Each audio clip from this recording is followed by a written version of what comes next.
Hello বন্ধুরা, Shweta village food cooking চ্যানেলে আপনাদের সবাইকে আবারও স্বাগত জানাচ্ছি। আশা করছি বন্ধুরা আপনারা সবাই খুবই ভালো আছেন আর সুস্থও আছেন। তো প্রত্যেক দিনের মতো আজকেও আমি একটা রেসিপি নিয়ে হাজির হয়ে গেছি। আজকের রেসিপি ওলের ডাঁটা চিংড়ি মাছের একটা দারুণ কিন্তু আমি রেসিপি বানাবো। খেতেও কিন্তু গরম ভাতের সঙ্গে বন্ধুরা দারুণ লাগে, আর বানানোও কিন্তু খুবই সহজ। ওলের ডাঁটা চিংড়ি রেসিপিটা শেষ পর্যন্ত দেখার জন্য আপনাদের সকলের কাছে অনুরোধ রইল। আর যদি ভালো লেগে থাকে আপনারা অবশ্যই বাড়িতে বানিয়ে খাবেন, আর অবশ্যই করে কিন্তু লাইক করবেন। আর আজকে যদি চ্যানেলে নতুন এসে থাকেন চ্যানেলটিকে সাবস্ক্রাইব করে পাশে থাকবেন। চলুন তাহলে কথা না বাড়িয়ে রেসিপিটা বানানো শুরু করে দিই। তো বাবা বাজার থেকে এরকম ওলের ডাঁটা কিনে নিয়ে এসেছিলো। তো অনেকের বাগানেও কিন্তু এগুলো চাষ করা হয়। তো বন্ধুরা এখন এই ওলের ডাঁটাগুলোকে খুব ভালো করে আমি একটু কেটে নিচ্ছি। তো দেখুন ওলের ডাঁটাগুলোকে ছাল ছাড়িয়ে খুব ভালোভাবে আমি এরকমভাবে পিস পিস করে নিয়েছি। আর কড়াইতে একটু জল বসিয়ে দিয়েছিলাম, জলটা গরম হয়ে গেছিলো। আর ওলের ডাঁটাগুলোকে দিয়ে দিচ্ছি, দিয়ে একটু 10 থেকে 15 মিনিট মতন একটু হালকা করে ভাপিয়ে নেব।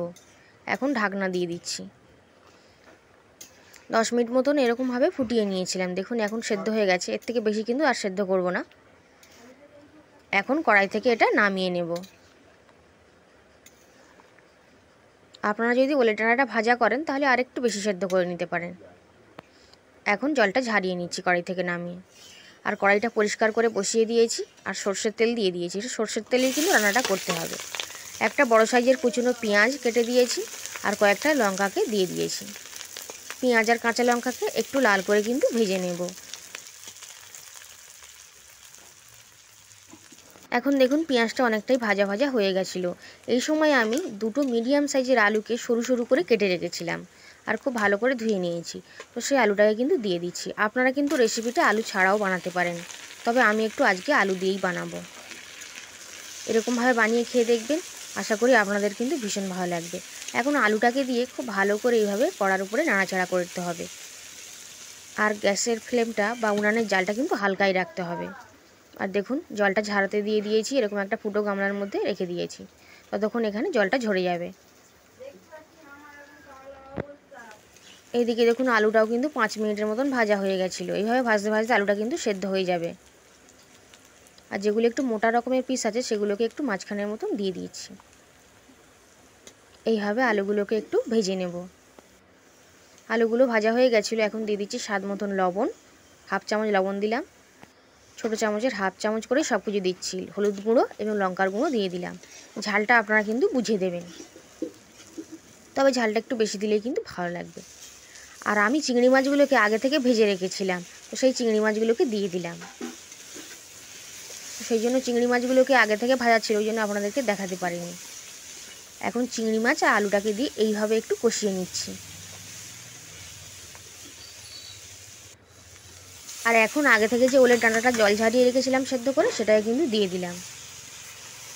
আর এইভাবে কিন্তু খুন্তিটা দিয়ে এখন নাড়াচাড়া করতে হবে। কোনো রকমের জলের ব্যবহার কিন্তু করা যাবে না। আলুটা কিন্তু 80% মতন হয়ে গেছে।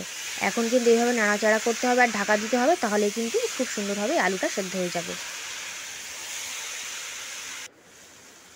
দেখুন এইভাবে 5 মিনিটের মতন আমি নাড়াচাড়া করে নিয়েছি। এখন কিন্তু ঢাকনা দিয়ে ঢেকে কিছুক্ষণ জন্য রেখে দেব। আর গ্যাসের ফ্লেমটা বা উনানের জালটা কিন্তু হালকাই দিতে হবে। কিছুক্ষণ পর ঢাকনাটা আমি খুলে নিয়েছি, আর এইভাবে একটু তলা থেকে নাড়ি চাড়িয়ে দিতে হবে, যাতে তলা থেকে ধরে না যায়। আবারও উল্টে পাল্টে দিয়ে আবারও কিছুক্ষণের জন্য ঢাকনা দিয়ে ঢেকে দিতে হবে।